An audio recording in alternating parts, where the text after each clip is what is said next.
नमस्कार मंडळी 2024च्या पीक विम्या संदर्भात तसंच 2023च्या पीक विम्या संदर्भात एक महत्त्वपूर्ण असा अपडेट आहे। आज सकाळी सुद्धा आपण 6 जिल्ह्यातील माहिती पाहिलेली आणि 6 जिल्ह्यात पीक विम्याचं वाटप हे सुरू झालेले अशा पद्धतीचा तो व्हिडिओ होता। आणि यामध्ये परभणी जिल्ह्यात मोठ्या प्रमाणात शेतकऱ्यांच्या खात्यावर हे पैसे जमा केले जात आहेत।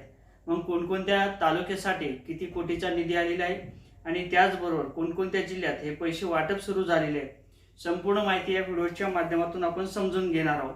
त्याचबरोबर कोणकोणत्या पिकाचा पीक विमा शेतकऱ्यांच्या खात्यावर जमा केले जात आहे हे सुद्धा या व्हिडिओच्या माध्यमातून समजून घेणार आहोत। आणि हेक्टरी किती पीक विमा जमा केला जात आहे संपूर्ण माहिती या व्हिडिओच्या माध्यमातून आपण समजून घेणार आहोत। मग त्यापूर्वी चॅनलवर नवीन असाल तर या साईडला काळा किंवा पांढरा बटन आहे, त्या बटनवरती क्लिक करा। एक घंटीचं बटन दिसेल त्याला ऑल करायला विसरू नका। आपले काही कमेंट असतील ते सुद्धा कमेंट बॉक्समध्ये सांगायला विसरू नका। एक थंबचं बटन आहे, त्या थंबच्या बटनवर सुद्धा क्लिक करायला विसरू नका, जेणेकरून ज्या काही शेतकऱ्यांच्या माध्यमातून कमेंट केलेले अशा शेतकऱ्यांच्या जे काही कमेंट होत्या त्या कमेंटचे नावं सुद्धा आपण शेतकऱ्यांची नावं सुद्धा या व्हिडिओच्या माध्यमातून आता घेणार आहोत। म्हणजे ज्या जिल्ह्यात पीक विम्याचं वाटप सुरू झालेले आपल्या जिल्ह्याच्या संदर्भात माहिती देत चला। त्याचबरोबर शेतकऱ्यांच्या खात्यावर जे काही अग्रिमचा पीक विमा हे आता वाटप सुरू झालेले आहे। यामध्ये परभणी जिल्ह्यात मोठ्या प्रमाणात शेतकऱ्यांच्या खात्यावर पीक विम्याची रक्कम ही वाटप केली जात आहे। यामध्ये तुरीचा पीक विमा आणि कापसाचा पीक विमा आणि जो काही आपला सोयाबीनचा पीक विमा आहे तो परभणी जिल्ह्यात वाटप सुरू झालेला आहे। 335 कोटी 90 लाखाचा पीक विमा परभणी जिल्ह्यात वाटप सुरू झालेला आहे। यामध्ये गंगाखेड तालुक्यासाठी 37 कोटी 1 लाखाचा पीक विमा वाटप सुरू झालेला आहे। त्याचबरोबर जिंतूर तालुक्यात 54 कोटी 51 लाखाचा पीक विमा वाटप सुरू झालेला आहे। आणि मानवत तालुक्यासाठी 26 कोटी 37 लाखाचा पीक विमा वाटप सुरू झालेला आहे। त्याचबरोबर पालम तालुक्यासाठी 29 कोटी 92 लाखाचा पीक विमा सुरू झालेला आहे। परभणी तालुक्यासाठी 58 कोटी 29 लाखाचा पीक विमा 39 लाखाचा पीक विमा वाटप सुरू झालेला आहे। पाथरीसाठी 29 कोटी 30 लाखाचा पीक विमा सुरू झालेला आहे।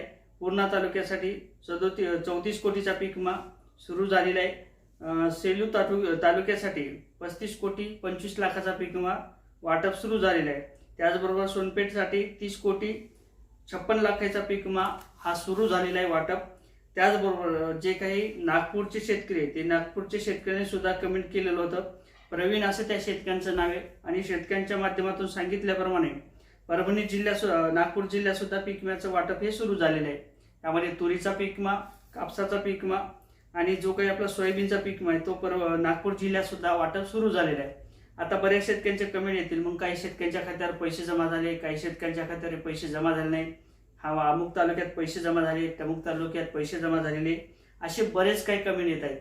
प्रत्येक व्हिडिओ आपल्याला कुठेतरी खोटा वाटत आहे, कारण तर ज्या पद्धतीने आपली शेतकऱ्यांची राज्य सरकारच्या माध्यमातून फसवणूक करण्यात आली होती, अमुक तारखेला पैसे जमा केले जातील, तमुक तारखेला पैसे जमा केले जातील, अशा पद्धतीचे जे आश्वासन होते त्यानंतर आता पीक विम्याचं सुद्धा वाटप सुरू झालेले, परंतु तरी सुद्धा आपल्याला खरं वाटणार नाही, परंतु पीक विम्याचं वाटप सुरू झालेले आहे। यवतमाळ तालुक्यात देवानंद या शेतकऱ्यांनी कमेंट केली होती, यवतमाळचा सुद्धा पीक विम्याचं वाटप सुरू झालेलं आहे।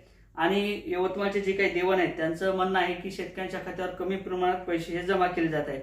जे काही आपला अंतिम कापणीचा प्रयोगचा पीक विमा असेल, त्याचबरोबर काढणी पश्चात जो काही पीक विमा असेल, जर आपण व्यक्तिगत क्लेम दाखल केलेले असेल तर यवतमाळच्या पीक विम्याचं परत एकदा वाटप हे केलं जाऊ शकते। आणि पालमचे जे काही शेतकरी आहेत मंचकरावचं सुद्धा कमेंट आलेले आहे, शेतकऱ्यांच्या खात्यावर पीक विम्याची रक्कम पालम तालुक्यात पैसे जमा होण्याकरता सुरुवात झालेली आहे। आणि याबरोबर परभणी जिल्ह्याचा आपण अपडेट घेतलेले आहे। त्याचबरोबर सोलापूर जिल्ह्यात सुद्धा सकाळी आपण अपडेट घेतलेले आहे। आणि सोलापूरचे जे काही शेतकरी आहेत त्या शेतकऱ्यांच्या खात्यावर सुद्धा पैसे जमा होण्याकरता सुरुवात झालेली आहे। आता जे काही प्रति गुंठ आहे आपला, जे काही 40,000 जमीन असेल त्या 40,000 जमीनसाठी जवळपास हेक्टरी अनुदान 5 ते 6,000 रुपये एवढं अनुदान शेतकऱ्यांच्या खात्यावर अग्रिमच्या पीक विम्याचं वाटप सुरू झालेले आहे। त्याचबरोबर जालना जिल्ह्यात सुद्धा काही प्रमाणात हे शेतकऱ्यांच्या खात्यावर पैसे जमा होत आहेत। यामध्ये 13,000 प्रति शेतकरी एवढ्या प्रमाणात काही प्रमाणात हे पैसे जमा केले जात आहेत। काही शेतकऱ्यांना 13,000, काही शेतकऱ्यांना 5,000, काही शेतकऱ्यांना 7,000 अशा पद्धतीचा पीक विमा हा वाटप केला जात आहे। म्हणजेच तुरीचा जो काही पीक विमा असेल, शेतकऱ्यांच्या माध्यमातून क्लेम केलेला असेल किंवा शेतकऱ्यांच्या माध्यमातून तुरीचा पीक विमा भरला असेल तर मग यामध्ये शेतकऱ्यांच्या खात्यावर कमी प्रमाणात पैसे हे जमा केले जात आहेत। आणि यवतमाळचा सुद्धा जवळपास 70 ते 75% शेतकऱ्यांच्या खात्यावर पैसे सुद्धा जमा झालेले आहेत, परंतु रक्कम कमी आहे. यामध्ये परत सांगितल्याप्रमाणे जे काही अंतिम कापणीचा प्रयोगचा पीक विमा असेल आणि जो काही आपला प्रयोगचा पीक विमा असेल म्हणजे क्लेमचा पीक विमा असेल, या यवतमाळ जिल्ह्यात सुद्धा वाटप केला जात आहे.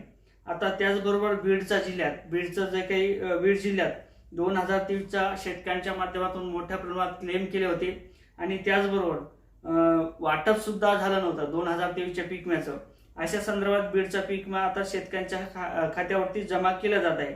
आणि दुपारीचे एक मी सांगितल्याप्रमाणे जे काही प्रवीण शेतकरी आहेत, नागपूरचे शेतकरी आहेत, त्या शेतकऱ्यांना सुद्धा कमेंट केलेले नागपूरचा सुद्धा आजपासून पीक विम्याचं वाटप हे केलं जात आहे. आता मग शेतकऱ्यांना प्रश्न पडलेला असेल, आपला हिंगोली जिल्हा असेल, त्याचबरोबर अकोला जिल्हा असेल, धाराशिव जिल्हा असेल आणि जे काही उर्वरित जिल्हे आहेत, त्याचबरोबर तुमचा सांगली असेल, सातारा असेल, सोलापूर असेल, या जिल्ह्यातील जे काही शेतकरी आहेत, नाशिकचा सुद्धा पीक विमा बाकी आहे, असे जे काही शेतकरी आहेत, जे काही जिल्हे बाकी आहेत, त्या जिल्ह्यात सुद्धा पीक विम्याचं वाटप हे लवकरच केलं जाणार आहे. आज लोकमतच्या माध्यमातून परभणी जिल्ह्याची माहिती दिलेली आहे आणि त्याप्रमाणे शेतकऱ्यांच्या खात्यावर जो काही रक्कम आहे ती वाटप केली जात आहे. शेतकऱ्यांच्या खात्यावर हे पैसे जमा होण्याकरता सुरुवात झालेली आहे.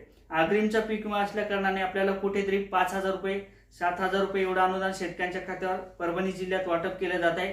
आणि नांदेडचा सुद्धा अग्रिमचा पीक विमा बाकी आहे. या नांदेड जिल्ह्यात सुद्धा त्याच पद्धतीने कुठे 5,000 8,000 रुपयाचा पीक विमा शेतकऱ्यांच्या खात्यावर येत्या 2 ते 3 दिवसात वाटप होण्याची शक्यता आहे.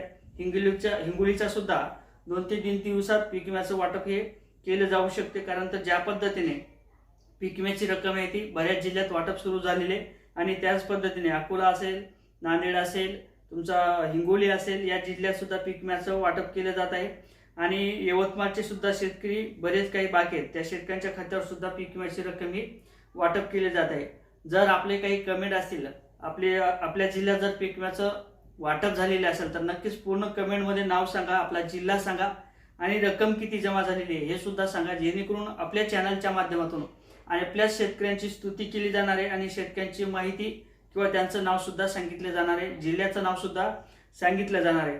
आता यामध्ये बऱ्याच शेतकऱ्यांना असंही वाटेल की मग आपलं नाव घेतल्यानंतर यांचा काय फायदा होणार आहे. फायदा वगैरे काय नसते, कारण तर आपला शेतकरी आहे, आपल्या चॅनलला हक्काचं आहे.